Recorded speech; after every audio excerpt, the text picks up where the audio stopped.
bonjour. Bonjour Paul. Vous êtes à la librairie Logos aujourd'hui pour dédicacer votre ouvrage, comprendre la relation Chine-Occident.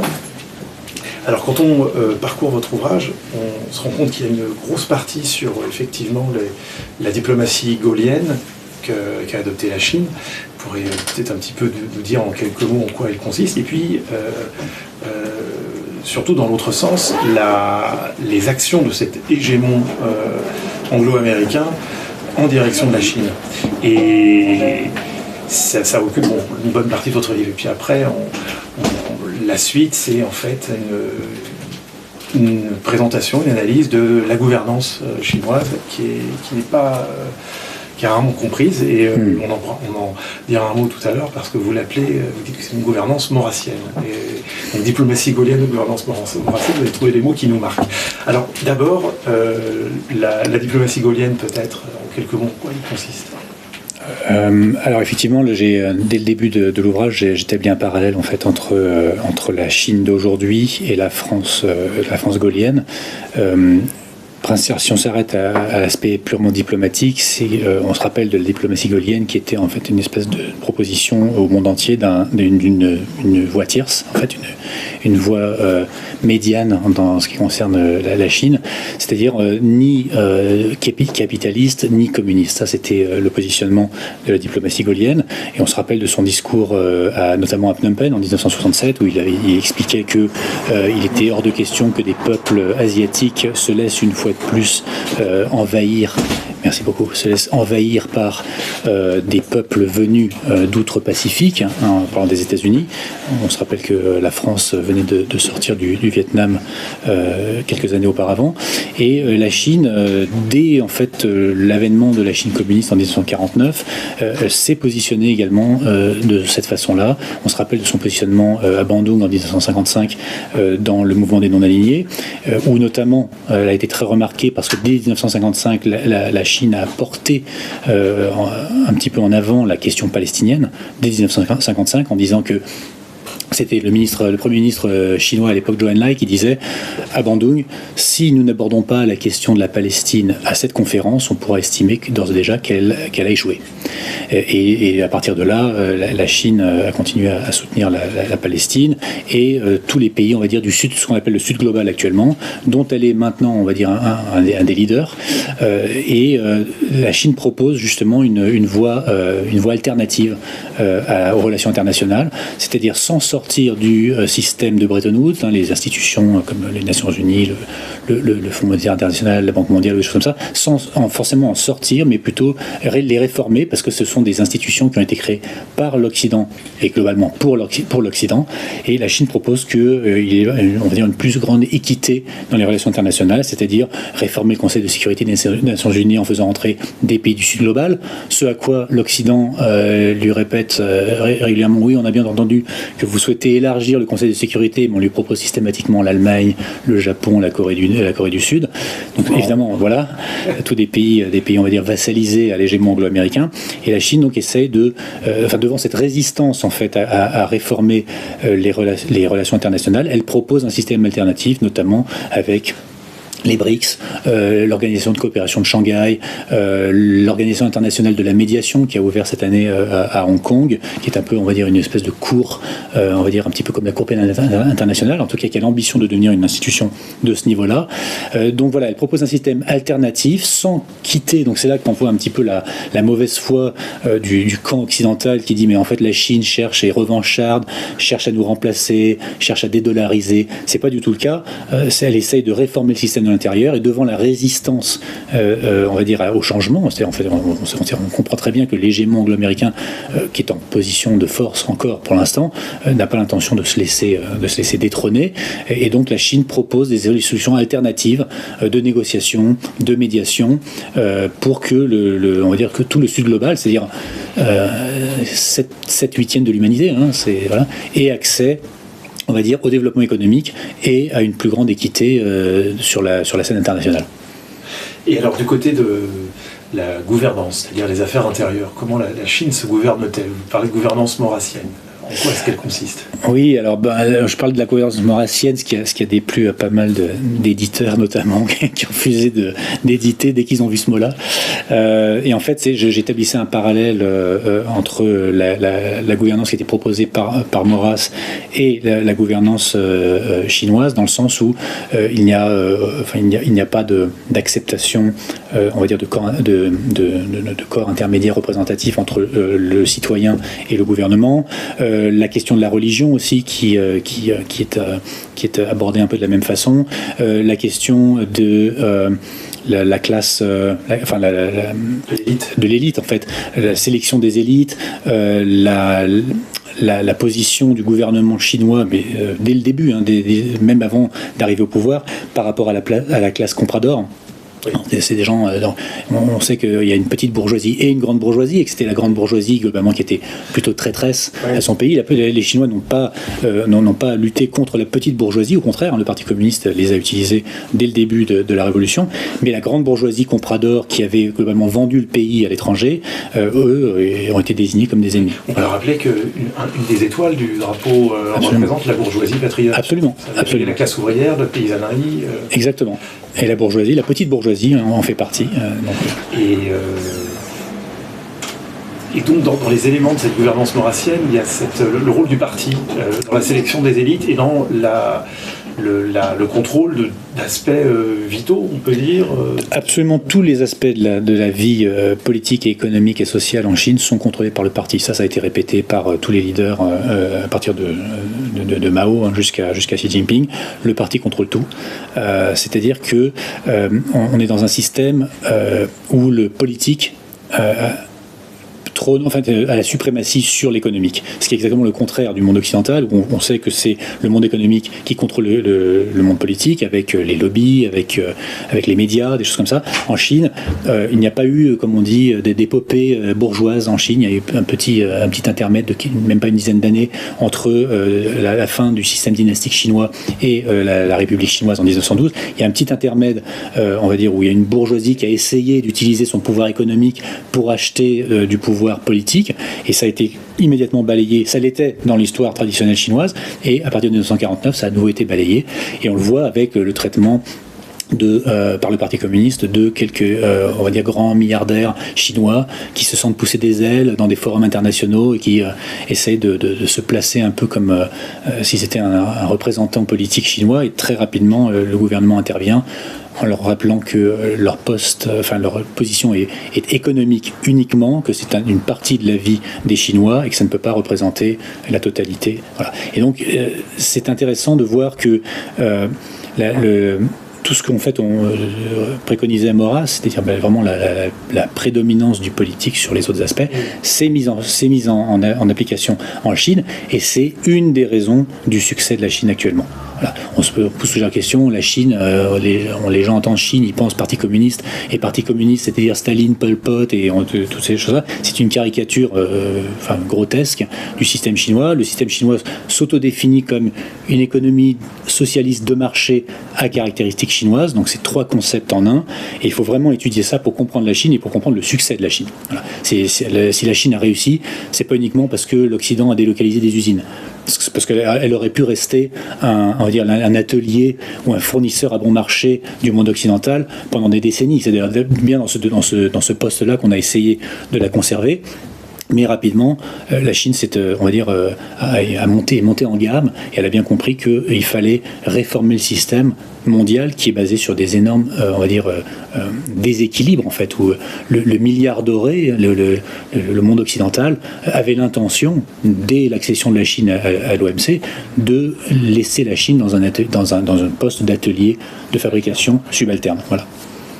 Et donc, pour revenir à la question politique, si en Chine, un citoyen chinois veut se dévouer, veut faire de la politique au sens du service de la chose publique, de l'intérêt national, il faut qu'il passe par une procédure de sélection en interne, qui est la manière chinoise, finalement, exact. Alors, la sélection, pour un citoyen lambda qui veut se lancer en politique en Chine, il faut rentrer dans le parti. le Parti communiste, qui est un peu comme l'Église l'était en France. Ou la noblesse. Ou la noblesse, voilà. Il fallait rentrer on va dire dans l'appareil pour pouvoir servir le pays. Et effectivement, dans ce Parti communiste chinois qui a 100 millions de membres cette année, donc c'est énorme, c'est un 15e de la population, eh bien, il y a un processus de filtrage. De filtrage, c'est-à-dire qu'on peut rentrer dans le parti. Donc déjà, il y a un processus de sélection qui est assez sévère. Et une fois qu'on est dans le parti, c'est pas forcément à vie. C'est-à-dire qu'il y a un processus, il y a des mesures disciplinaires. S'il y a des problèmes de corruption, les gens sont éjectés. Et il y a un renouvellement comme ça de la classe politique et on va dire une épuration entre guillemets de la classe politique, où on fait en sorte que les meilleurs et que les plus corrompus et les mauvais éléments soient écartés, et de façon à ce que, parce qu'il faut bien se rappeler que la Chine c'est un parti unique. Alors il y a quelques autres partis dans le Parti communiste, mais on va dire c'est un parti unique, et donc si on compare par rapport au système occidental, on regarde ce qui se passe dès que quelqu'un est élu. La première chose qu'il fait, c'est qu'il va blâmer son prédécesseur en disant mais il m'a laissé un pays en ruine, il va falloir que je le remette ça en marche, et s'il ne réussit pas, on dira il me faut encore 4 ans ou 5 ans. Voilà. Donc il y a toujours l'excuse de l'opposition qui a tout détruit ou qui ne laisse pas réformer ou des choses comme ça. Ça n'existe pas en Chine. En Chine, c'est un parti unique, donc la seule voie pour le parti, c'est le succès. Augmentation de la qualité de vie, augmentation des salaires, augmentation de l'accès à la propriété. On voit depuis 40 ans que la classe moyenne chinoise a augmenté. Ils sont sortis 700 à 800 millions de personnes de la pauvreté. La pauvreté extrême a été éradiquée en 2021.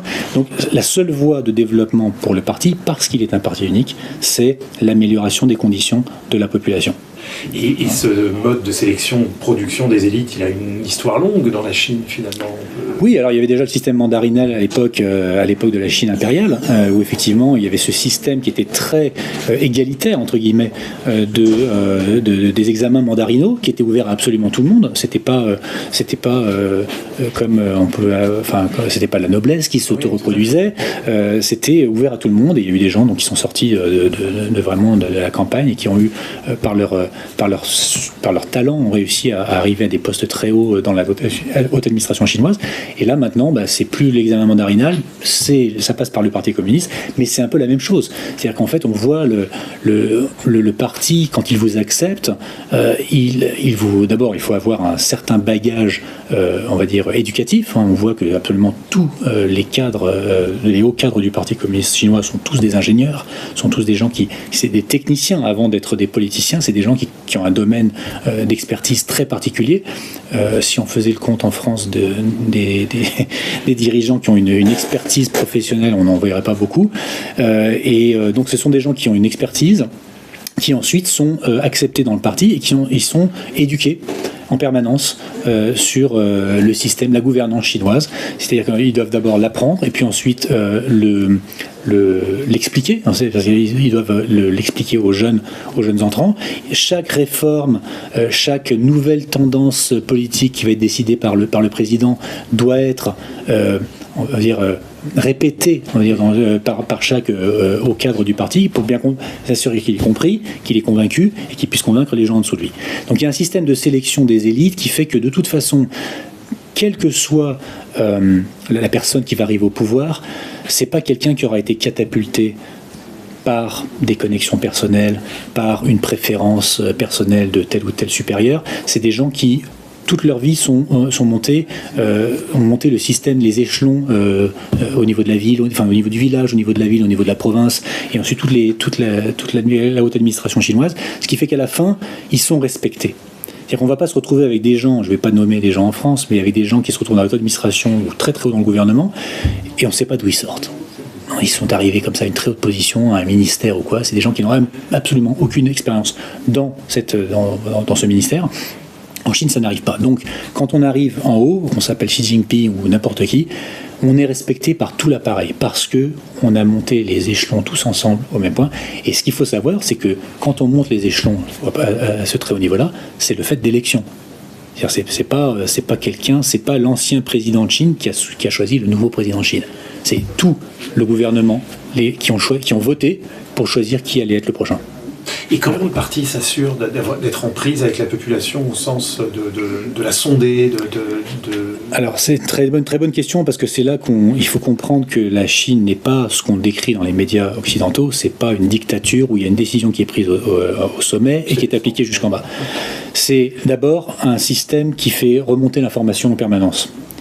Les cadres du parti, c'est pour ça l'importance du parti en fait au niveau local. Ils font remonter les informations sur les changements ou les insatisfactions du peuple. Ensuite, il y a une décision qui est prise, et avant d'être appliquée, elle va être redescendue au niveau local, testée, parfois au niveau, parce qu'il faut savoir qu'il y a des élections au niveau municipal, dans les villages, va être testée, et s'il y a des effets pervers d'une nouvelle politique qui va être appliquée, ou des insatisfactions, ça va remonter tout en haut, et il y a de très nombreux exemples de politiques qui ont été décidées à Pékin et qui ensuite ont été abandonnées parce que on s'est rendu compte qu'il y avait des conflits d'intérêts, qu'il y avait des effets pervers. Je vais donner un exemple qui est très à la mode, le crédit social. Le crédit social, c'est quelque chose que le gouvernement chinois a abandonné. Qui était en test. Qui était en test, et ils se sont rendus compte que pour mettre en place, il fallait avoir des partenariats publics-privés et que ça allait donner beaucoup trop de pouvoir aux acteurs privés. Donc il a été décidé de l'annuler, et il n'y a pas de crédit social centralisé en Chine.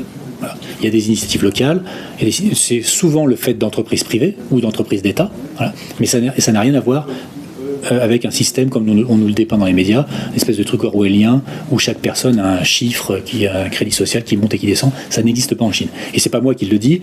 Il y a récemment, enfin même pas récemment, ça fait déjà 3 ans, le MIT, la revue du MIT, qui a sorti un article très, très recherché là-dessus, qui disait à la fin, il n'y a pas de système de crédit social centralisé en Chine. Ça n'existe pas. Voilà. Donc voilà, il faut voir que l'information monte et descend. C'est le fait d'élections à tous les niveaux. Les gens sont choisis par des élections, les grandes décisions politiques sont votées au plus haut niveau, et c'est ce que Xi Jinping a appelé, alors j'ai le terme en anglais en tête, c'est la démocratie totale, en fait, c'est-à-dire à tous les niveaux. Il dit la démocratie libérale telle qu'elle est en Occident, l'instant de liberté, vraiment, c'est le dixième de seconde où on glisse le bulletin dans l'urne. C'est pas ça, de réveiller les gens au bout de 4 ans et de les agiter un petit peu avec une campagne électorale. Il dit ça, c'est pas ça la démocratie. Nous, la démocratie en Chine, c'est pas comme ça qu'on l'a fait. C'est-à-dire que nous, à tous les niveaux, on consulte la population en permanence. Ça ne veut pas dire que c'est la population qui décide de tout, mais on va s'assurer qu'il y ait le moins de mécontents possible. Voilà. Et à lire votre livre aussi, puisque un de ses intérêts, c'est surtout la politique étrangère, les rapports entre Chine et Occident. Il y a bien une ligne de fond, c'est l'opposition entre l'hégémon anglo-américain, qu'on pourrait traduire, puisque les deux sont une île, chacun à leur façon. Exact. Donc la thalassocratie et la Chine, donc immense nation continentale et à l'extrémité du continent eurasiatique. Bon, puis on connaît bien les théories, les Américains qui ont théorisé cette opposition, ouais. et puis ensuite les Européens, Carl Schmitt, bien sûr. Opposition thalassocratie et d'un côté et de l'autre Tellurocratie, voire interprétée comme l'Eurasie par certains. Est-ce que dans la pensée, de la pensée politique ou géopolitique du Parti communiste chinois, c'est intégré, c'est théorisé, ou en tout cas c'est vécu visiblement, mais enfin... Voilà, alors c'est pas théorisé, effectivement, il n'y a pas beaucoup de communication à ce sujet-là, ou en tout cas si c'est théorisé, c'est gardé, on va dire, confidentiel dans le parti, mais ce qu'on voit, c'est que on voit que le gouvernement chinois a pris conscience de ça, et ça explique justement le développement des nouvelles routes de la soie. Ah oui, c'est exactement ça. C'est pas les routes maritimes. Exactement. Alors il y a une petite portion maritime aux nouvelles routes de la soie, mais on voit que, notamment avec les histoires en mer Rouge et le canal de Panama, ce sont vraiment les points faibles, les maillons faibles des routes de la soie chinoises, et que donc elles vont être contournées petit à petit par le développement terrestre, en fait, des voies terrestres des nouvelles routes de la soie, parce que si on passe par la terre, on peut atteindre jusqu'à l'Afrique, et en fait il n'y aura que l'Amérique du Sud qui sera on va dire, isolée des nouvelles routes de la soie chinoises si elles perdent leur dimension maritime. Voilà. Mais on voit très bien que ce développement accéléré des voies maritimes, terrestres, dans toutes les directions, ça va vers la Birmanie, Birmanie, ça va vers l'Afghanistan, vers l'Iran, absolument. Et la Russie, et puis pas seulement la Russie, parce que la Russie étant sujette à des sanctions, mais la Chine ne veut pas être sujette à ces sanctions. Il y a un corridor central qui passe par le Kazakhstan, qui va vers la Turquie, et puis il y a un autre corridor qui passe vers le sud, donc l'Afghanistan, l'Iran, et puis jusqu'à la Turquie. Donc la Chine a pris conscience que la faiblesse, en fait, c'était de rester dans le jeu des thalassocraties, à tout miser sur le maritime. Et donc, comme je le disais tout à l'heure, solution de remplacement. Alors, ça ne veut pas dire que la Chine va arrêter le transport maritime du jour au lendemain, mais elle se ménage des portes de sortie, et par ces portes de sortie, elle désenclave des nations qui sont restées pauvres, on va dire, relativement jusqu'à aujourd'hui, parce qu'elles n'avaient pas d'accès maritime. Et la Chine désenclave ces pays-là, et on peut parler du Kazakhstan, enfin tous les stans, on peut parler des pays comme toute l'Asie centrale, l'Azerbaïdjan, tous ces pays-là qui n'avaient pas de sortie. Et bien la Chine les intègre dans le commerce mondial, en plus avec des prêts, dans les nouvelles routes de la soie, c'est beaucoup de prêts. Alors c'est caricaturé en Occident en disant c'est un piège de la dette. C'est exactement ce qu'était le plan Marshall, il faut bien se rappeler. Oui, vous avez une phrase, je vais juste la lire, qui est très synthétique sur ce côté-là.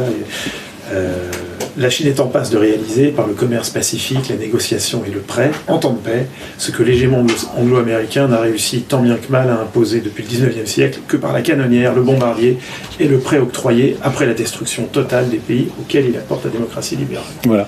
Je trouvais ça très synthétique. Alors, qu'est-ce que la Chine est en passe de réaliser Qu'est-ce qu'elle est en passe de réaliser elle propose en tout cas un développement économique mondial équitable.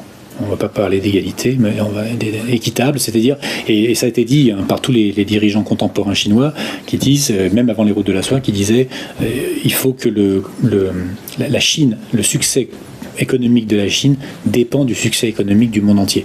C'est-à-dire que parce que la Chine est une immense centre de production, mais ces biens-là, il faut les exporter, donc il faut qu'il y ait des acheteurs, et il faut que ces acheteurs soient prospères pour pouvoir acheter et échanger avec la Chine. Donc la Chine a prévu elle a dit de ne jamais laisser aucun pays sur le bord de la route. C'est-à-dire qu'il n'y a pas de différence, et ça on le voit vraiment dans le protocole diplomatique en Chine quand ils reçoivent le dirigeant d'un petit État africain dont on n'aura même pas entendu parler nous, c'est le même protocole que s'ils recevaient un Français ou un Allemand ou un Américain. Et ça c'est très très bien vu par le Sud global, parce qu'ils se rendent compte que ça n'est pas juste des mots. Ça se transcrit dans le protocole diplomatique. On voit que la Chine a encore récemment, la semaine dernière, annulé la dette d'une dizaine de nations africaines. Donc la dette, le piège de la dette, on sait très bien de quoi on parle en Occident, parce que c'est comme ça qu'on tient le monde entier. Et la Chine a bien compris elle ne voulait pas se retrouver dans la position de l'hégémon anglo-américain comme étant celui qui finalement finit par endetter le reste du monde. Donc, annulation de la dette d'une dizaine d'États africains. Et l'année dernière, il a été annoncé par la Chine que c'était 0 droit de douane pour tous les États africains qui avaient une reconnaissance diplomatique avec la Chine. 0 droit de douane pour toutes leurs exportations vers la Chine. Et cette proposition, comment explique-t-on que les pays européens ils soient assez rétifs, ne l'entendent pas? Alors, les pays européens se sont réveillés un petit peu sur le tard, dans le sens où l'Union européenne a récemment lancé une initiative similaire de développement de l'Asie centrale, parce qu'ils ont bien vu que la Chine, avec ses nouvelles routes de la soie, était vraiment en train pas de prendre le contrôle, mais d'avoir une relation on va dire préférentielle avec ces pays-là, qui sont des pays où, comme par hasard, il y a des terres rares, et il y a de l'uranium, il y a des terres rares, il y a du pétrole, et l'Union européenne a récemment lancé un projet qui s'appelle je ne sais plus comment, Global Outreach, quelque chose comme ça, et qui est en fait un programme de prêt, là aussi, vers les nations d'Asie centrale. Alors on voit le double discours. Quand c'est la Chine qui accorde des prêts, c'est un piège de la dette. Quand c'est l'Union européenne qui le fait, c'est de l'aide au développement globalement. Voilà. Donc l'Union européenne et les pays européens se rendent compte que la Chine est vraiment en train de... Et puis les pays en développement du Sud global jouent un petit peu avec ça, en disant justement aux Occidentaux, ça fait des décennies que vos prêts sont conditionnels, souvent à l'organisation, à des réformes, à avoir un gouvernement qui va être pro-occidental, à avoir une gay pride, à avoir des choses comme ça. Et encore, la semaine dernière, un dirigeant africain disait, avec la Chine, le commerce est inconditionnel. Voilà. Je ne sais pas si j'ai répondu à toutes les questions. Mais... Merci Laurent Michelon. Merci Paul. À bientôt.